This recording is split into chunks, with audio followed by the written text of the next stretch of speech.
मैं रिपोर्टर अतुल अग्रवाल। इसलिए नहीं दिखा, इन पर भरोसा नहीं है ना। इन्वेस्टर कब आता है?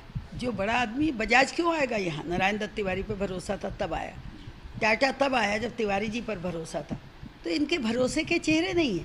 क्रेडिबिलिटी अंग्रेजी में जिसे कहते हैं, विश्वसनीयता, तो वो चेहरे इन्होंने बनाए नहीं। वो चेहरे होते हैं काम से। अब मैं जिससे भी बात करती हूँ वो 10 मिनट मेरी तारीफ़ करता है। सब मैं आपके बारे में जानता हूँ, मैं तो बहुत मिली ही नहीं बहुतों से।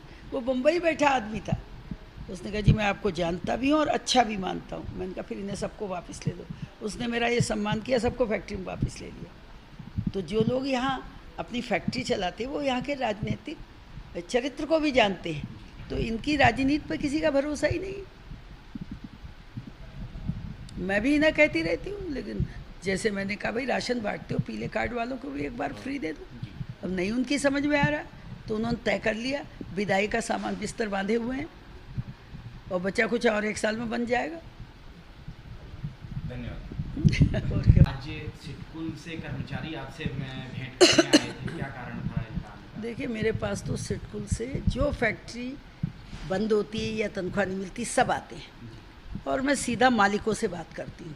और मुझे ये खुशी है, जिस भी मालिक से मैंने बात की उसने कहा जी हम आपको जानते हैं और हम आपके प्रशंसक हैं। इन्होंने भी यही कहा, जिनको मैंने आज फ़ोन किया उन्होंने कहा हमें मालूम है आप ही काम करती हैं और हम आपको जानते हैं और आपका सम्मान करते हैं। हमने बम्बई फ़ोन किया, उसने भी यही कहा। तो मुझे अच्छा लगता है, तिवारी जी के समय में इंडस्ट्री चली और कुछ प्रयास तो हमने भी कहा, जो खुद ही हम जाते थे उसमें, सब में तो नहीं जा पाए थे, लेकिन जो यहाँ की इंडस्ट्री से वो बम्बई था, उसने 290 लोग जो हटाए थे सब ले लिए मेरे कहने से। मैंने कहा किश्त में दे दो, निकालो मत, ये रात को चिंता में मर जाएंगे। तो मैं इस बात से खुश हूँ कि यहाँ जिन लोगों ने इंडस्ट्री लगाई नारायण दत्त तिवारी के आशीर्वाद से, वो सब अच्छा व्यवहार करते हैं बातचीत में और कोशिश करते हैं अपने कर्मचारियों को वेतन दें। इन्होंने कहा अब तक हम आधा वेतन सबको दे चुके हैं, जुलाई का भी देंगे। अब फैक्ट्री खोलेंगे कब? हम खोलना तो चाहते हैं, बहुत दिक्कतें हैं, हमें सारा स्टाफ बुलाना पड़ेगा, उनका खर्चा नहीं वहन कर पाते हैं। अपनी कठिनाई भी बताइए, मैं दोनों बातें सुननी होंगी। फैक्ट्री यहाँ से भागे नहीं। हम तिवारी जी के कारण इसका हमेशा ध्यान रखते हैं और उन्हें वास्ता भी देते हैं तिवारी जी का, कितनी मुश्किल से उन्होंने ये सब काम कराया। अगर वो मुख्यमंत्री ना होते तो तुम लोग यहाँ नहीं होते। आज की सरकार में जिस तरीके से सिडकुल की बदहाली को लेके सवाल उठते आए हैं कि सिडकुल की अधिकतर फैक्ट्रियाँ बंद हो चुकी हैं या कुछ बंद होने की कगार पे हैं, किसको जिम्मेदार समझते हैं आप? देखिए जहाँ तक इस सरकार का सवाल है, ये क्या कोई भी काम कर रही है? सड़क से आ जाओ, पहले सब में गड्ढे हैं, पानी भरा पड़ा है, पीने का पानी नहीं मिल रहा है और बिल्कुल नाकाम, विफल, फेल सरकार है।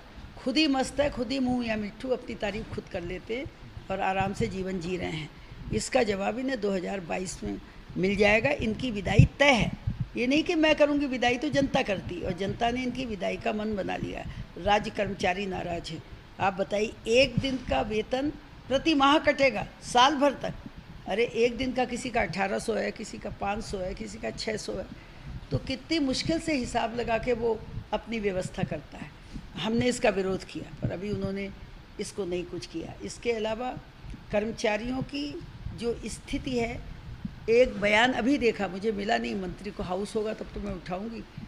उसने मज़दूरों की तरह ये कहा है कि प्रिंसिपल जो है वो सुबह भी हाजिरी भरे और शाम को भी हाजिरी भरे। और मैं टीचर्स यूनियन और कर्मचारी यूनियन में काम कर चुकी हूँ और मैं उनकी तो बहुत डांट लगाऊंगी। ये अच्छी बात है, मेरी बात सब सुन लेते हैं। तो आप बताइए, शर्म की बात है, बेइज्जत कर रहे हैं, गुरुजनों को ये बेइज्जत कर रहे हैं, कर्मचारियों को ये बेइज्जत कर रहे हैं और कोई विकास का कार्य